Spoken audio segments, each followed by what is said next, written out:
Hi, everyone, and welcome to the Monomyth Diaries, the podcast where ordinary people get to share their hero's journey. I'm Mandy. And I'm Rachel, and we'll be your host. We'll discover powerful insights, critical moments of growth, and much more. Thanks for joining us. We all have a monomyth to share, and someone out there needs to hear it. Welcome to the Monomyth Diaries, where it's a take what you like and leave the rest podcast. This is a space where real people share inspiring stories of transformation. No advice, no experts, just connection, growth, and hope. Today's featured hero is my father-in-law, Evan Jones, and he is going to talk to us about his adventures in Boy Scouts of America. Evan, thanks for being on the show. Thanks for having me, Mandy. Scouts has been a big piece of my life. Which is why we've asked you to be on the show. Before we get started, though, a little disclaimer. Evan and I cry a lot. He's already starting to tear up, so I might have to stop and go get him some more Kleenexes. I like to think we're in touch with our emotional side. We are definitely. So a friend of mine told me once that tears are God helping you cleanse your soul. I thought that was Sometimes. very sweet. A nice way to think about it. But we're going to start with some Monomyth story starters. Just a series of quick questions to get you comfortable, get the audience an opportunity to get to know you. Ready? Sure. Where are you from and where do you live now? Born and raised in Oak Park, Illinois, which is the first suburb west of Chicago. And I now live in Texas. We came down here in 1994 and have been here ever since. And you live here half the year. You're a snowbird. We're very fortunate. My wife is from Fort Wayne, and most of her family is still there. And many years ago, we had the opportunity to purchase a small little house on that lake that she was on as a kid. It's really a family gathering place is what it is. Yeah. We're very lucky, and we get out of the heat. All right. If you had to listen to the same song repeatedly for the rest of your life, what would it be? A little bit of soul. It fits with Monomyth because it says a little bit of soul will get you through. If you could instantly learn any language, which one would it be? Probably Spanish. If you could learn one musical instrument, which one would it be? Guitar, because I love to sing. Yeah. I've always dreamed of sitting on a screened-in porch in the evening and strumming songs and singing them. Travel by car or by plane? Plane. Plane. Me too. Me too. Private plane. Wouldn't that be amazing? Airports aren't fun anymore. Have you been on a private plane? Yes. Oh, what was that like? Nice. Did it have like your very own flight attendant and all the fancy smancy? Sort of.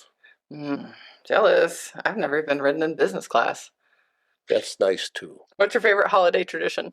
Thanksgiving. And there are two reasons why. Okay. One is it's not commercial. And the other one is it gives, used to at any rate, give people a chance to slow down, think about what they're thankful for. Yeah. And we all have things to be thankful for. Some of us more than others. There's that crying thing you were worrying about. You need me to go get you some more tissues? Here. I'm good. I remember Thanksgiving at your house where we all went around the table and said something we were thankful for. That was fun. What's your go-to comfort food? Sue Ellen's chocolate chip cookies. Uh-huh. But I can't get them on demand. I only get them when she gives them to me. Okay. I'm a chocoholic. I know you are. In fact, I have a little pillow that says, just hand over the chocolates and nobody will get hurt. I thought for sure you would just say chocolate. What's your favorite way to relax? Well, I have a couple. One is to go for a casual bike ride. Another one is to go to my workshop, put on my music, and build something. And, of course, spend time with my lovely wife. That is a good one. Yes. That was the best decision I've ever made. Grab on. If you could describe yourself in one word, what would it be? I would hope it would be respect. I would hope people respect me. You are very respectful and kind. Maybe that's the word I would use to describe you. Kind. Patient. There's another good one. All right, next question. What is the best gift you've ever received? The love of my wife. Are you in the doghouse or something? No. You buttering her up. You've heard me say this many times. I've made two good decisions in my life. One was to marry Susie, and the second one was to hang on. Yeah, how long have y'all been married? Oh, 50-something? 50, let's see, it'd be... Is it really? Oh, yeah, 52 years. Oh, man, y'all married young. I can I can take my ring off and tell you the exact date. Is it in your ring? Of course it's inscribed in my ring. Wow, 50 years. Okay, so how old were y'all when you got married? 23. So young. Yeah. People don't do that anymore. Times change. Several generations ago, that would have been old. You're Over probably the right, hill. yeah. People would have looked at you like, something wrong. And culturally, it's different. You know, there's still cultures, even in this country, where teenagers get married. Mm-hmm. It's expected. Weston went to a wedding just recently for his buddy who's 19 or 20. There you go. All right, you ready?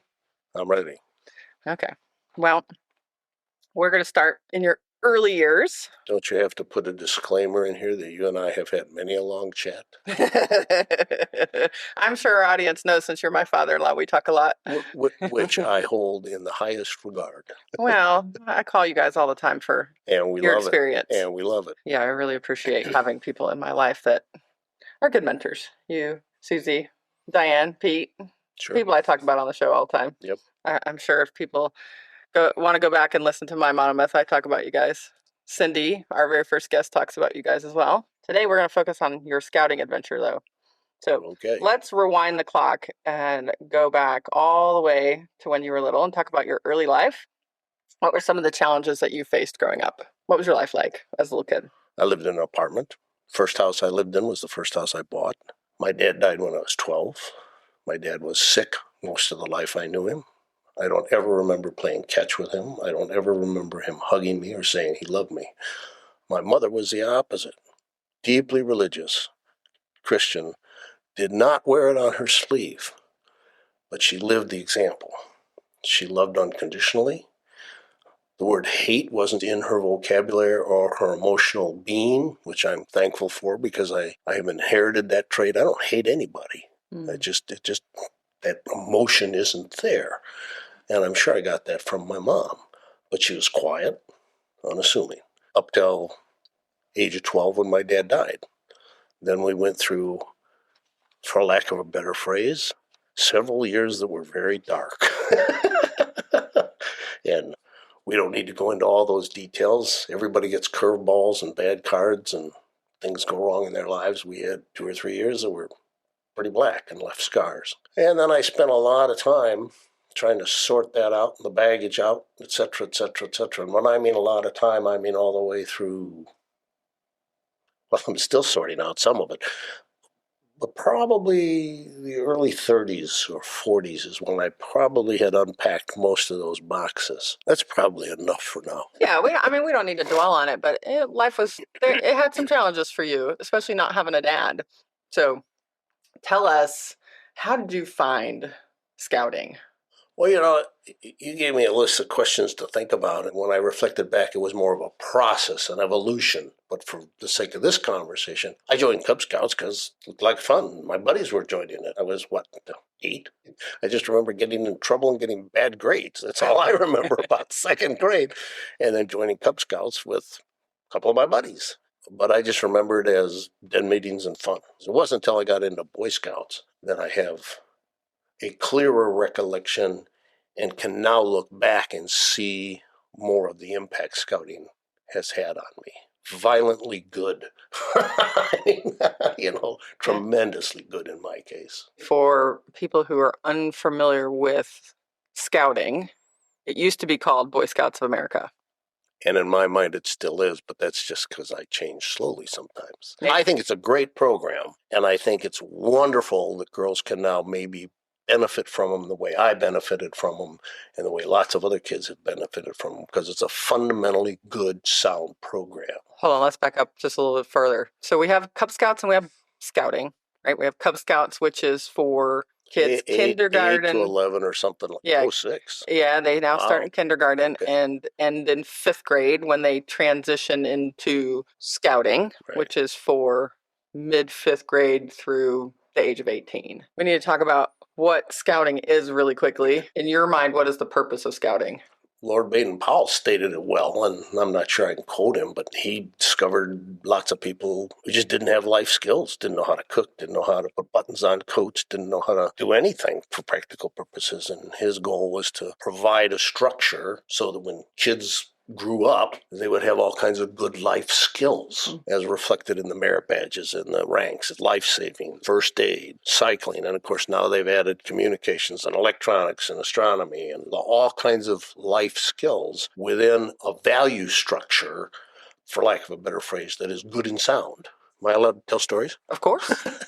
I'm a cyclist. I do a lot of bike riding. We have these things called rest stops, and they're supported by volunteers. Okay, well, this one ride I was organized ride I was on, the rest stops were manned by scout troops. And the scouts were the ones actually doing this. So you got, pick a number, 11 to 14-year-olds for the most of them, a few teenagers thrown in there. Basically, that's the age group. And you could see the parents in the background, being sure things are going okay. And I struck up a conversation with this young man, and his mother came up and said, if you could tell him one thing about scouting, what would you tell him?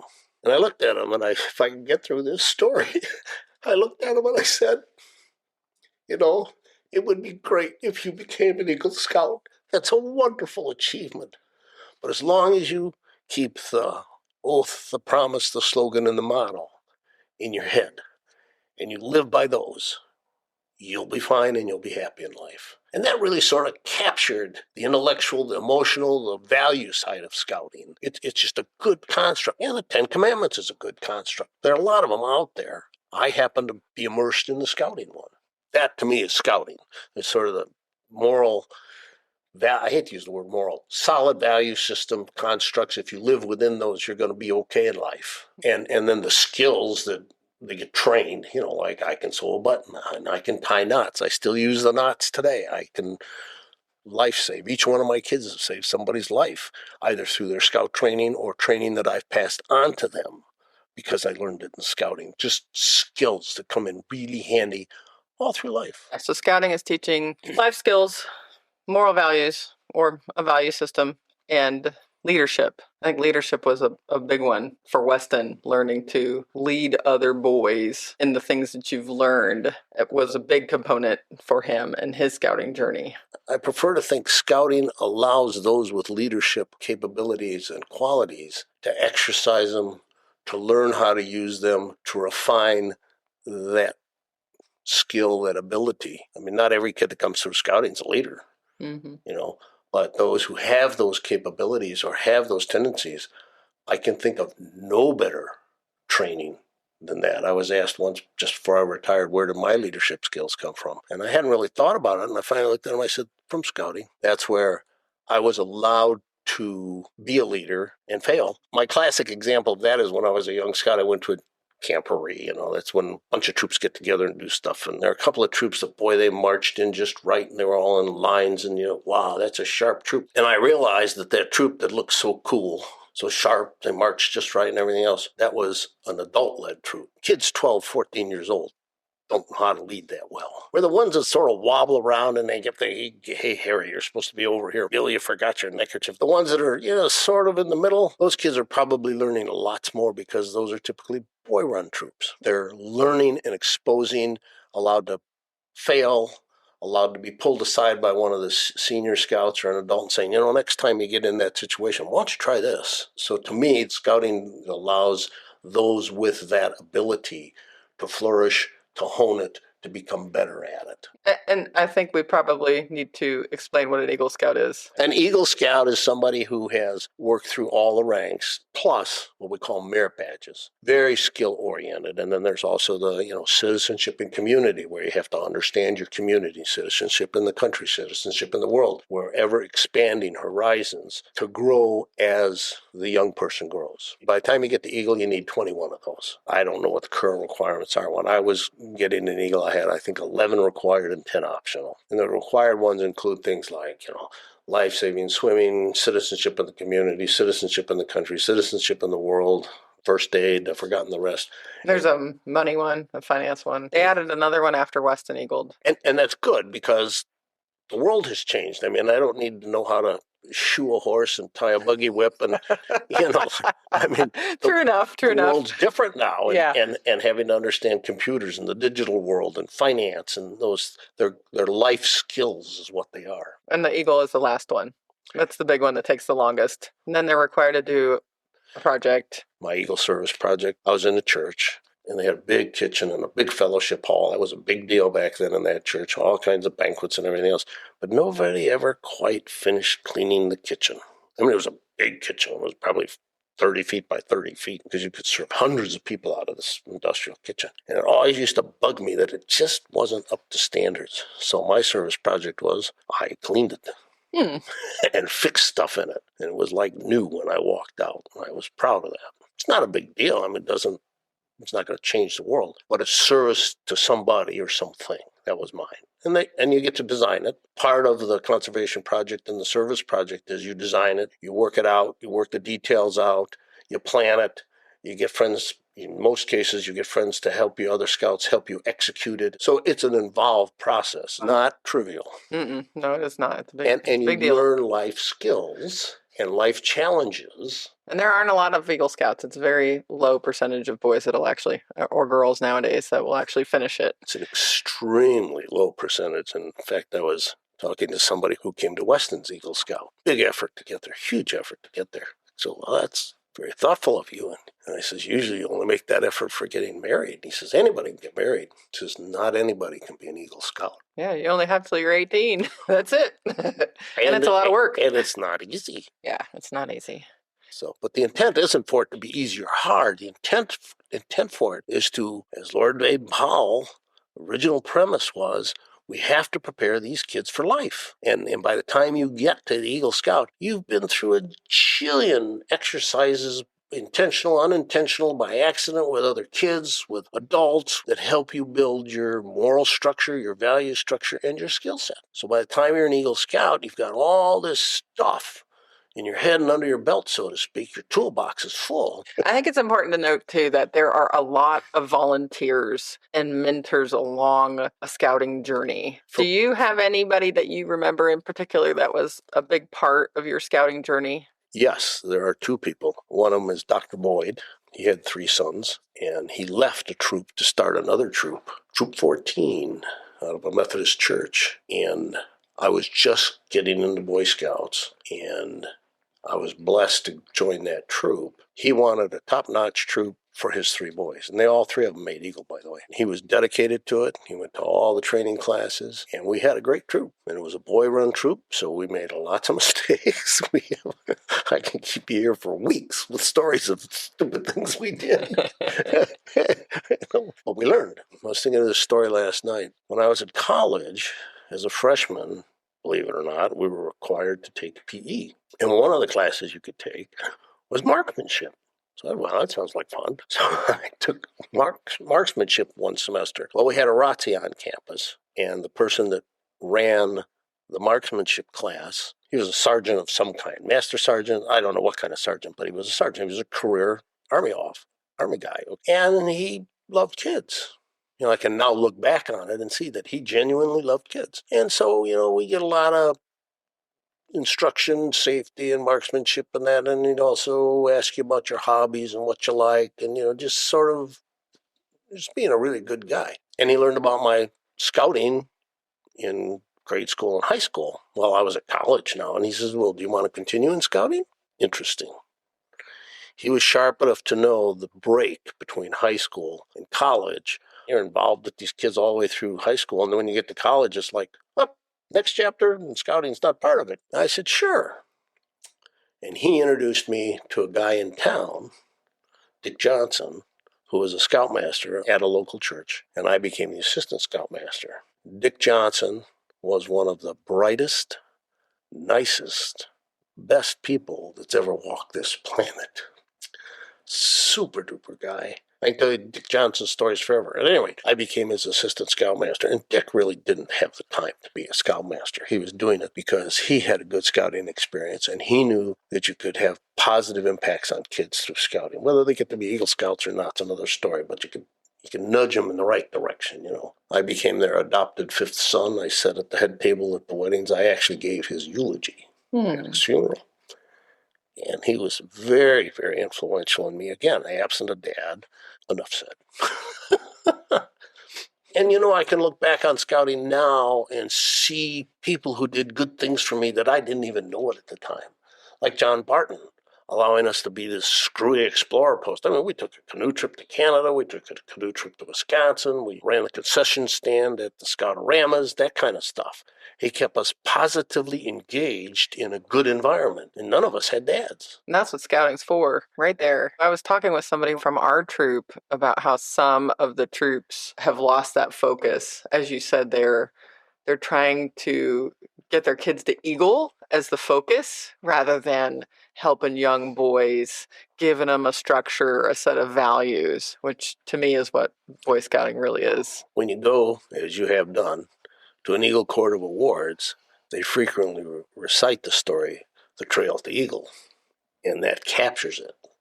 It's the trail to Eagle. It's not the eagle. It's the trail. It's the skills you learn. It's the moral structure you live within. It's being around people who are good, and you learn from people who are good. You learn good things. And we're talking about scouting today. There are other good organizations out there. Churches, most churches will provide some of this. They don't provide the skill sets necessarily. Yeah, the life skills, yeah.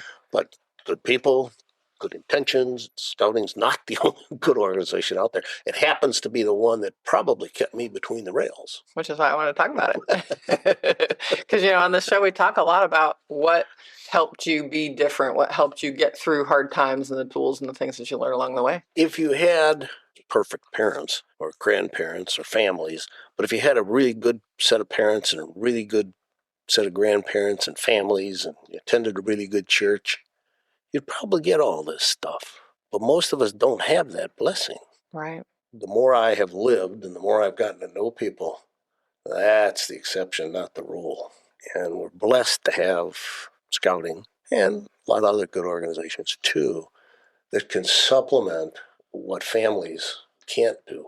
I wasn't trained to be a parent. I think it's interesting that you'd say that. Earlier in the season, there was a woman on the show, her name was Melissa, and her son did not have a father figure in his life. And when she found scouting, she said it truly changed how she parented, because she was now spending time with other families with the value system that she wanted to give to her son, and how much it changed her life, her parenting. And then she actually married an Eagle Scout who actually was Good for her. Yeah. And her husband actually was Weston's Eagle Scout coordinator. He helped Weston mentor Weston through his Eagle Scouting. He's an amazing human. So anyway, I just thought it was interesting because she said the exact same thing. It gave him and herself that structure and those values for her son. If you want to learn to play tennis, you probably go get tennis lessons, or at least go to somebody who knows how to play tennis and asks for some advice. If you go someplace where you can be mentored, taught, coached, scouting provides an entire framework through time, not just broad but deep. And it starts at age 5, all the way through 18. Should I stop preaching now? No. That's what this show is for, is to let other people know that, this is something that's out there, and it definitely helps and changes lives. It transformed yours for sure. It's a fabulous program. I remember when Weston was looking for a scout troop, and they had something called We Blow Woods, and it felt like Rush. Yeah. For Boy Scouting. Yeah. So you just go around and you kind of check out all the different troops and then go pretty much visit them and figure out what works for you and your family. That was important. I always used to tell families that you got to find one what works for the family as well as the boy. Because the more involved the parents, we find the more involved the boys are, because it's setting that example. It's interesting you say involved. One could argue my mom wasn't involved in scouting at all. She wasn't on the committee. She didn't go to the meetings. She took no training at all. But she was deeply involved in 2 ways. One was she supported me. We had no money. No money. I didn't realize how poor we were. But I had a scout uniform. And when I wanted to go to a jamboree, she found a way to come up with the money and supported me in it 100%. And that's okay. It worked for us. Doesn't work for everybody, but it worked for us. And when she had to buy a new car, she bought a great big station wagon and sort of donated it to the Scouts. Oh, that's so nice. She didn't need a great big station wagon. It was just the 2 of us by then, But she bought a great big station wagon. She told the Scoutmasters, take this, and you could put all the gear in the back and a whole bunch of kids in there. Oh, that's so nice. I didn't know that. Oh, yeah. That was my mom. She was definitely involved. She was involved. So there are different ways to be involved. We had a young man in a similar situation. His mom had cancer, and he was always there. And the dads really looked out for him and made sure he was there and had rides and had all of the camping equipment Right. that he needed. It Right. was amazing how they stepped up and helped that young man. You didn't ask this question, but I would like to add one more footnote to this conversation. Scouting allowed me to do many, many, many things that I otherwise would not have been able to do. Partly because I didn't have a father, partly because we were very poor. A lot of families don't get these kinds of opportunities. And let me list a few of them to you. I lived in an apartment, and yet I got to travel all through Wisconsin, Illinois, Indiana, Michigan, going on a camp out once a month. You go someplace different. I went on 3 jamborees. I took a private chartered train that had nothing but Boy Scouts in it from Chicago up into Minnesota, all the way across to Seattle, and then all the way back again. It was a 3-week trip. Center of it was the Jamboree in Farragut State Park, Idaho. Mm-hmm. But I saw the Space Needle. I saw where the World's Fair was held. Just all kinds of things. I volunteered to be in the service corps at the New York World's Fair. I actually carried the American flag in the parade at the New York World's Fair and got to see all of that World's Fair because I was in the Boy Scout Service Corps. I spent a week in Colorado in a service corps. So for me, I got to see most of the United States through scouting. That's incredible. You don't realize what you're learning at the time. It's not till many years later you realize what you learn when you interface with all these different geographies, these different people, these different events. And scouting can provide that at a modest cost. It's not free. One more story, and then I'll let you go. One of the boys I went to a jamboree with was being raised by his mom and his aunt in an apartment building in a rundown section of town. He earned every dime that he needed for scouting to go on that jamboree. So it can be done. Yeah. Scouting provides a lot of opportunities for kids to make money so that they can afford to go on trips like this. I know Weston participated in the Flags Across America, where he would put flags out in front of people's houses to make money to be able to go on some of these adventures. And I know that there's a lot of organizations who donate as well. Our troop, when Weston was there, offered scholarship to boys to make sure that they got to participate in the monthly campouts, to have a uniform, to go on these high adventures and see other places. How many hours do you want to spend talking about scouting, man? I know, you and I could talk about scouting all day long. I tell people all the time, scouting definitely changed me as a parent. I used to help with new parents, like transitioning kids from Cub Scouts to Boy Scouts. And I always used to share stories with them about the crazy things that I would do that I thought was helping Weston. And it was not helping him because I wasn't allowing him to be independent. I would do things for him instead of letting him try it, fail at it, learn from it. That was one of the things that the Scoutmaster always used to say. Mandy, you got to let him fail. Get out of it. You got to step away and let him fail. And that was hard as a parent to learn to do that. It seems to be a very common trait. We have twins. We have 3 boys. The older 2 are twins. And when they moved up from Cub Scouts to Boy Scouts, they were all excited about campouts. And they were getting ready to go on their second campout. And Susie was dreading it. I said, why are you dreading it? She says, it took me 3 weeks to get them ready for the last campout. I said, well, this one, it should take you about 5 minutes. She goes, what? I said, there's a list in the scout book of what they should take. I said, just before they finish packing, just go in their rooms and just go over with them. That's it. And next time, don't even do that. Just let them pack and let them go. Well, what if it's cold or what if they get rain? I said, they'll be wet and miserable. They'll live. They'll never forget the experience, and they'll never leave their raincoat behind again. I said, that's the whole point of this, is give them some space. They'll learn. We don't allow them to be in life-threatening situations. That we don't allow. Yeah, I was always impressed with, once I started stepping away, how much more independent Weston became. And that's a life skill he needs to survive, because you're not always going to be there. You're not always going to want to hover over him. It was a good parent skill. Yeah, absolutely. Hard to learn sometimes. Man, scouting just teaches everybody, doesn't it? It can. It can. All right, I have a couple more questions for you. Okay, shoot. How do you hope your experiences in scouting will impact or inspire someone listening today? I guess there's two things come to mind. First is, scouting is a wonderful opportunity, as you've mentioned, for families and for the boy or girl that participates in it. But it's not for everybody. There are some people who just don't click with that for some reason or another. The overwhelming majority of people I know, it clicks with. But the second thing is, much as scouting contributed to me, as much as I loved it, as much as I learned from it, all through my life, there are other good organizations out there too that will help. Hang around with good people and you'll learn good stuff. Right? Mm-hmm. So, and I would encourage everybody to at least take a swing at the ball. All right. And we end every show with an attitude of gratitude. It's your opportunity to thank anyone who's been a big part of your journey in scouting. I went to a graduation and the speaker was amazing. But one of the points he hammered home was, don't wait. Go thank people that have contributed to your life. Mm. So there are a lot of people that contributed to my journey, a lot, and I've mentioned several of them.